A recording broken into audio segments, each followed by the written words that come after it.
आखिरी चांस है अलवी साहब का।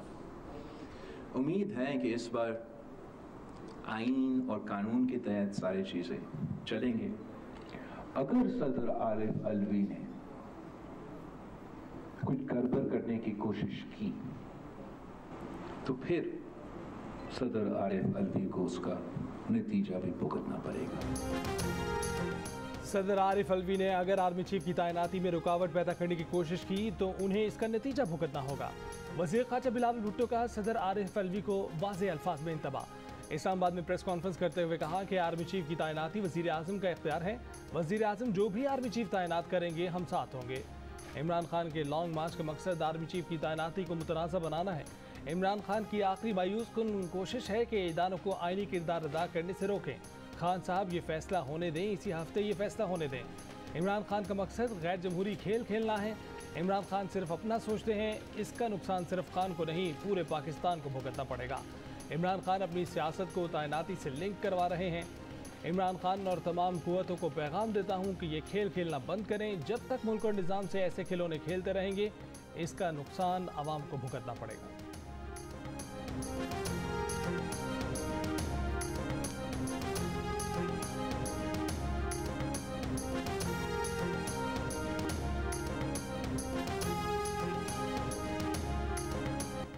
इमरान खान का 26 नवंबर को पिंडी पहुंचने का ऐलान। लॉन्ग मार्च के शुरा से कहा कि ये तहरीक अब रुकने वाली नहीं, वो 26 को अगला लाएअमल का ऐलान करेंगे।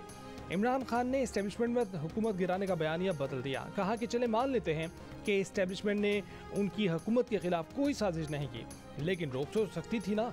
जानते तो थे ना कि उनका माजी, उनको चोरी की सारी फाइलें तो पड़ी हैं एजेंसीज के पास। इमरान खान ने कहा कि वो 3 साल वज़ीर आज़म रहे हैं, उन्हें मालूम है कि सारी तफसीलात एजेंसीज के पास होती हैं। तो वो क्या चीज़ हुई कि उनको दोबारा हमारे ऊपर मुसल्लत कर दिया गया। बैरूनी साजिश कामयाब हो ही नहीं सकती जब तक अंदर उनकी मदद ना हो। दुनिया भर में करोड़ों दिलों की धड़कनों पर राज करने वाला खेल, फुटबॉल का सबसे बड़ा इवेंट फुटबॉल वर्ल्ड कप आज कतर में शुरू होगा। फुटबॉल का ताज सर पर सजाने के लिए 32 टीमें मैदान में पहुंच गई। 19 दिनों में 64 मैच होंगे। हर ग्रुप से 2 टीमें नॉकआउट मरहले में दाखिल होंगी। अहम मुकाबलों में ईरान और अमेरिका का टकराव 30 नवंबर को होगा। अर्जेंटीना और मैक्सिको 27 नवंबर को और स्पेन जर्मनी का मुकाबला 28 नवंबर को होगा। 2 सुपरस्टार्स प्लेयर्स के पास वर्ल्ड कप ट्रॉफी जीतने का आखिरी मौका। पुर्तगाल के क्रिस्टियानो रोनाल्डो और अर्जेंटीना के लायनल मेसी अब तक अपनी टीमों को वर्ल्ड कप जितवाने में नाकाम रहे हैं। बढ़ती उम्र के साथ ये उनका आखिरी मुमकिन वर्ल्ड कप भी कहा जा रहा है। फीफा रैंकिंग में नंबर 1 ब्राजील की टीम रिकॉर्ड 6ठी बार वर्ल्ड कप जीतने के लिए फेवरेट करार। फुटबॉल का अरब दुनिया में पहला वर्ल्ड कप। कतर की गलियों में ईद का समा। दुनिया भर से शायकीन की आमद का सिलसिला जारी। गलियां सड़कें रोशनी से जगमगा उठी। मुख्तलिफ मुल्कों के शायकीन अपनी अपनी टीम के लिए सड़कों पर हल्ला गुल्ला करते नजर आए। वर्ल्ड कप का आगाज अल-बैत स्टेडियम में मेजबान कतर और एक्वाडोर के दरमियान मैच से होगा। मैच से कबल शानदार इफ्तिताही तकरीब होगी। वर्ल्ड कप फुटबॉल के मौके पर कतर ने स्टेडियम में शराब की फरोख्त पर पाबंदी लगा दी। शराब पीकर फुटबॉल देखने के शौकीन शायकीन बेकरार। फैसले के हामियों ने कहा कि वो फुटबॉल देखने आए हैं, शराब पीने नहीं। पाकिस्तान को ना डिफॉल्ट का खतरा है, ना बैरूनी अदायगियों की मुश्किलात का सामना है। वजीर खजाना इसहाक डार ने तमाम अफवाहों को मुस्तरद कर दिया। कहा कि क्रेडिट डिफॉल्ट और फ्यूल शॉर्टेज की बातें सियासी बयानात से ज़्यादा कुछ नहीं। मईशत पर गैर जिम्मेदाराना बयानात पाकिस्तान के साथ नाइंसाफ़ी है। पाकिस्तान ने अदायगियों में आज तक डिफॉल्ट नहीं किया और ना आइंदा करेगा। तमाम बैरूनी अदायगियाँ वक्त पर की जाएंगी। स्कूक बॉन्ड्स की $1 अरब की अदायगी 5 दिसंबर को की जाएगी। क्रेडिट डिफॉल्ट का खदशा ग्राफ पर 5 से बढ़ाकर 75% दिखाने वालों से समझने में गलती हुई है। करंट अकाउंट खसारा कंट्रोल किया जा सकता है, इस पर काम हो रहा है। सितंबर का करंट अकाउंट खसारा $31 करोड़ 60 लाख था। अक्टूबर का करंट अकाउंट खसारा तकरीबन $40 करोड़ रहेगा। साल के आखिर में करंट अकाउंट खसारा $12 अरब से कम $7 अरब रहेगा। उन्होंने कहा कि मुल्क में ज़रूरत के मुताबिक ईंधन के ज़खायर मौजूद हैं।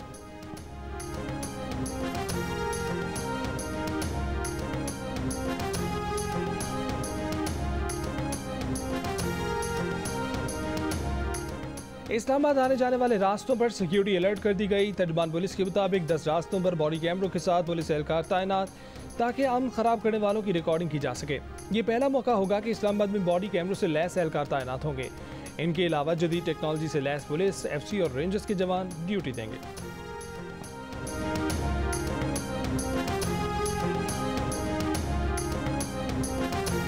26 नवंबर को आपने सब ने इस्लामाबाद पहुंचना है। मैं सारी कौम को दावत दे रहा हूं कि आपने आना है पिंडी 1 और 2 के बीच में आपने पूरी कोशिश करनी है पहुंचने की।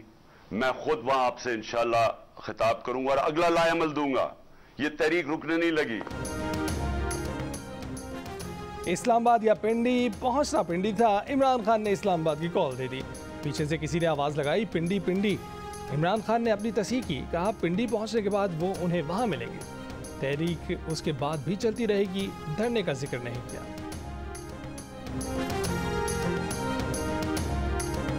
जमहूरियत नए पाकिस्तान का नारा लगाने वाले कहते हैं मुल्क में मार्शल लॉ लग जाए। वफाकी वजीर एहसन इकबाल का पाकिस्तान कौंसलेट जद्दा में पाकिस्तानी कम्युनिटी से खिताब, कहा कि साबिक हुकूमत ने इक़्तिदार जाने का इतना गम लिया कि कौम को एक दूसरे का गिरबान पकड़ा दिया। सैलाब ज़दगान की इमदाद के लिए वज़ीर आज़म की कोशिशों को नुकसान पहुँचाया जा रहा है। वज़ीर आज़म की कोशिशों को नुकसान पहुँचाए जाने से आवाम तक मदद नहीं पहुँच रही।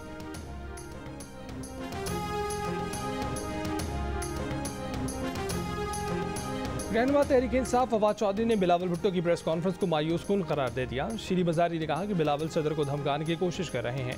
क्या मुसल्लह अफवाज के सुप्रीम कमांडर को दी जाने वाली धमकी का नोटिस लिया जाएगा? मानसून बारिशों और सैलाब के बायस 3 माह बाद बलूचिस्तान से ट्रेन सर्विस का आगाज आज से होगा। मच से पेशावर के लिए चलाए जाने वाली जाफर एक्सप्रेस के मुसाफिरों को बसों के जरिए कोयटा रेलवे स्टेशन से मच तक पहुंचाया जाएगा। जाफर एक्सप्रेस मच से सखर, लाहौर, रावलपिंडी से होते पेशावर जाएगी।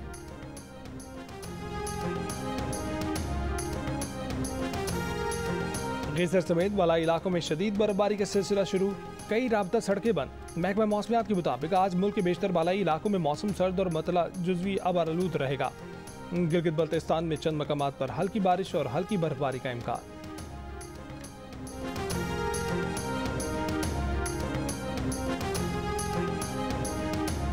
पाकिस्तान के मुमताज़ आलिम दीन जामे दारुल उलूम कराची के सदर मुफ्ती रफ़ी उस्मानी की नमाज जनाजा आज अदा की जाएगी। नमाज जनाजा आज सुबह 9 बजे दारुल उलूम कराची में अदा की जाएगी। मुफ्ती रफ़ी उस्मानी की तदफीन उनके वालिद मुफ्ती मोहम्मद शफ़ी और वालिदा की कब्रों के दरमियान की जाएगी। पहलवानों के शहर गुजरावाला में पहलवानों से भी दबंग बिस्मा ने डकैतों को धर लिया, उनसे असलाह छीन लिया, भागते डकैतों को धक्का देकर नीचे गिरा दिया, काबू कर लिया। शोर मचाकर लोगों को इकट्ठा किया, डकैतों को भागने नहीं दिया। पुलिस के हवाले किया, वीडियो बनाई। यूनिवर्सिटी तालिबा का कहना है कि वो बस स्टॉप पर खड़ी थी, डकैतों ने असला दिखाकर बैग छीन लिया, भागने की कोशिश की, उसने धक्का देकर उनकी बाइक गिरा दी और शोर मचाकर लोगों की मदद ली, लोगों को मदद के लिए बुलाया, उन्हें गिरफ्तार करवाया। बिस्मा की दलेरी अपनी जगह, लेकिन असलाह थामे डकैतों के सामने ये इकदाम कतई हौसला अफजा नहीं। नाजरीन इस अमल की पैरवी की कोशिश ना करें।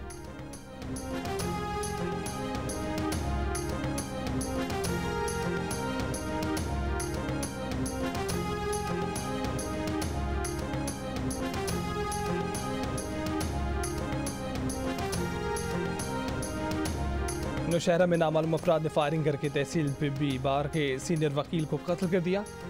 पुलिस का कहना है कि एडवोकेट साजिद वसीम घर वापस जा रहे थे, मुकदमा दर्ज, मुलजमान गिरफ्तार न किए जा सके। पेशावर में डकैतों और भत्ताखोरों का राज, मोबाइल और कार छीनने वाले जराइम पेशा नासे सरगर्म, कत्ल, चोरी, डकैती, अगवा समेत दीगर जराइम में रिकॉर्ड इजाफा। शहर में 9 साल अब तक 390 अफराद कत्ल हो चुके। डकैती की 282 और चोरी की 248 वारदातें रिपोर्ट हुई। चोरी होने वाली 70% गाड़ियां मंशियात की स्मगलिंग, बाकी दहशतगर्दी और डकैती में इस्तेमाल हो रही हैं। CCPO मोहम्मद इजाज खान का कहना है कि निज़ाम इंसाफ की कमजोरी से जराइम पेशा अफराद जल्द रिहा हो जाते हैं। जान माल के अदम तहफ़्फ़ुज़ के खौफ में मुब्तला पेशावर के शहरियों का पुरसान हाल कौन, जीने दो कराची, जीने दो पेशावर को।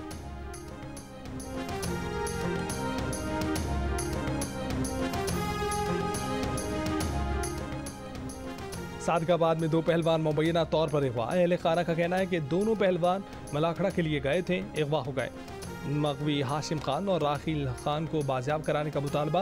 पीपल पार्टी के रुकन पंजाब असम्बली मुमताज़ चांग ने पुलिस पर डाकुओं से मिली भगत का इल्ज़ाम लगा दिया। आज सुबह 10 बजे सखर मुल्तान मोटरवे और बाड़ो कश्मोर रोड पर एहतजाज और धरने का ऐलान।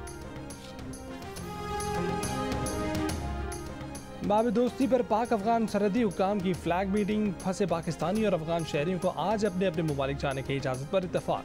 पीर के रोज दोबारा फ्लैग मीटिंग और बाब दोस्ती खोलने का फैसला किया जाएगा। गुज़िश्ता इतवार को बाब दोस्ती पर फायरिंग से FCL का शहीद 2 जख्मी हुए थे।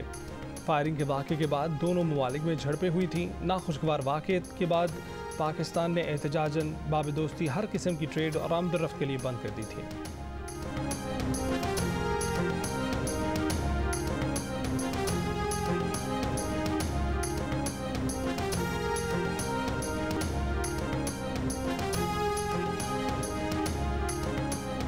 पाकिस्तान बने 7 साल ही हुए तो इसके जमहूरी निज़ाम पर हमला किया गया। उस वक्त जो गैर आइनी फैसलों की जड़ लगाई गई उसका मुल्क पर मनफी असर पड़ा। सुप्रीम कोर्ट के सीनियर जज जस्टिस काजी फायज़ ईसा का कराची में Sindh high court bar association की सालाना इशाइये से खिताब। कहा कि कुछ लोगों के इक़्तिदार की हवस के बायस मुल्क को नुकसान हुआ। जुडिशल कमीशन में मेंबर को बराबर वोट का हक आइन देता है। ये कहीं नहीं लिखा कि जजेस तैनाती का चीफ जस्टिस को इख्तियार है। जजेस को आखिरत में जवाबदेह होना होगा। Secretary college education Sindh Abdul Aleem Lashari का कहना है कि इस्लामिक कॉलेज कराची की ज़मीन के MC की मलकियत है। इस्लामिक एजुकेशन ट्रस्ट दावे के मुताबिक लीज की दस्तावेज किसी अदालत में पेश नहीं कर सका। ट्रस्ट का दावा गलत मालूम होता है। सुप्रीम कोर्ट के हुक्म पर महकमा तालीमात कॉलेज कराया सिंध हाई कोर्ट में जमा करा रही है, लेकिन इस्लामिक एजुकेशन ट्रस्ट ने मातहत अदालत से रुजू कर लिया। सिंध हाई कोर्ट का जो भी फैसला होगा हुकूमत सिंध उस पर अमल करेगी। कॉलेज का कब्जा छुड़ाने वाले बैलेफ के खिलाफ तलबा ने मुजाहमत की थी। पुलिस ने क्रैकडाउन करके मुतादिद तलबा को हिरासत में ले लिया था।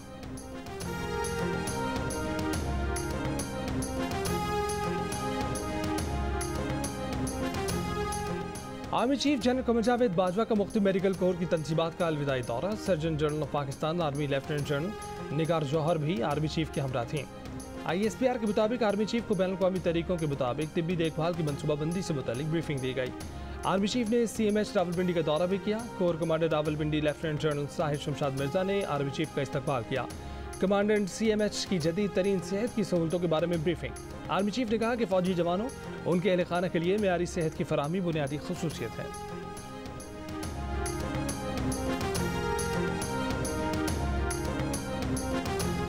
वज़ीर आला पंजाब परवेज़ इलाही ने कहा है कि army chief general Qamar Javed Bajwa ने तबलीगी जमात पर सऊदी अरब में आयद पाबंदी खत्म कराकर बहुत बड़ी दीनी खिदमत सर अंजाम दी है। जनरल कमर जावेद बाजवा की दीनी खिदमत पर खैराज तहसीन पेश करते हैं और करते रहेंगे। कराची और लाड़काना के बाद हैदराबाद में भी पीपल्स बस सर्विस का आगाज़। सूबाई वज़ीर शर्जील मेमन ने इफ्तिताह कर दिया। पहले मरहले में बस सर्विस हटरी बाईपास हाला नाका कासिमाबाद के रूट पर चलाई जाएगी।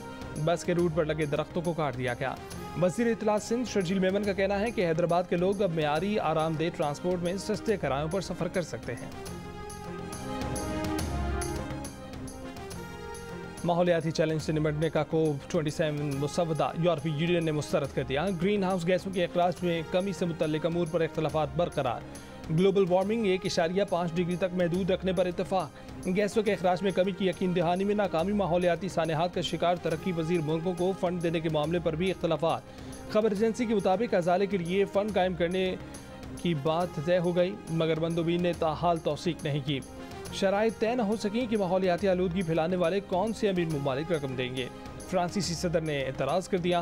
कहा कि माहौलियाती चैलेंज से निपटने के लिए सिर्फ अजाला फ़ंड काफ़ी नहीं। कहा कि जब हमें कोई मसला होता है तो हम फंड्स बनाते हैं, मगर फ़ंड की गवर्नेंस कौन करेगा, पैसा कौन डालेगा। आलमी मालियाती ढांचे को असर नौ बनाने की ज़रूरत पर जोर। मिस्र में 2 हफ्ते से जारी COP27 कॉन्फ्रेंस में तकरीबन 200 ममालिक के मंदोबीन शरीक।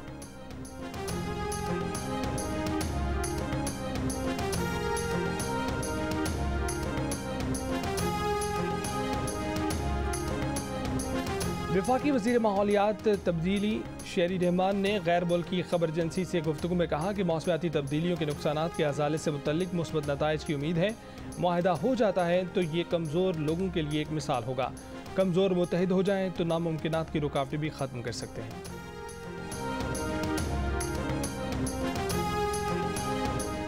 मलेशिया में क़ब्ल अज़ वक्त इंतख़ाबात में कोई भी इत्तेहाद साजी के लिए वाज़ेह बरतरी हासिल न कर सका। अपोजिशन रहनुमा अनवर इब्राहिम का इत्तेहाद 82 नशिस्तों के साथ सबसे आगे। साबिक़ वज़ीर आज़म मोहिउद्दीन यासीन का इत्तेहाद 73 नशिस्तों के साथ दूसरे नंबर पर। 222 में से 219 के नताइज आ गए। 3 हल्कों में वोटिंग बाद में होगी। अनवर इब्राहिम के अलावा मोहिउद्दीन यासीन भी हुकूमत साजी के लिए सरकर मलेशिया में हुकूमत साजी के लिए पार्लियामेंट की 222 में से 112 नशिस्तों पर कामयाबी ज़रूरी है। वज़ीर आज़म इस्माइल साबरी ने शिकस्त तस्लीम कर दी।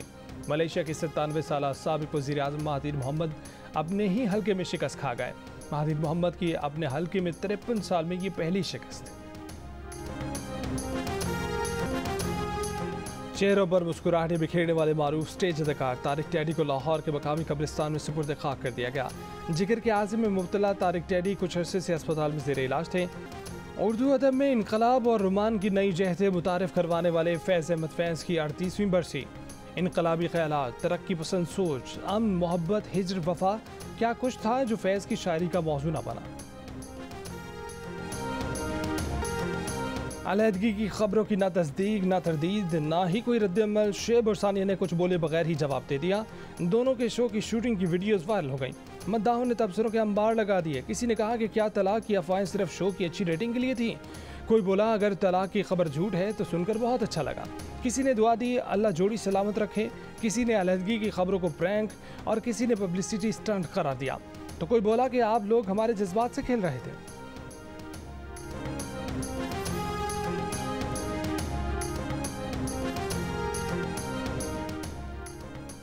और व्हाइट हाउस में अमेरिकी सदर बाइडन की पोती की शादी की तकरीब। बाइडन की 28 साल की पोती नायोमी ने 25 बरस के वकील पीटर नील से शादी कर ली। निजी तकरीब में 250 के करीब मेहमानों ने शिरकत की। प्रेस को दूर रखा गया।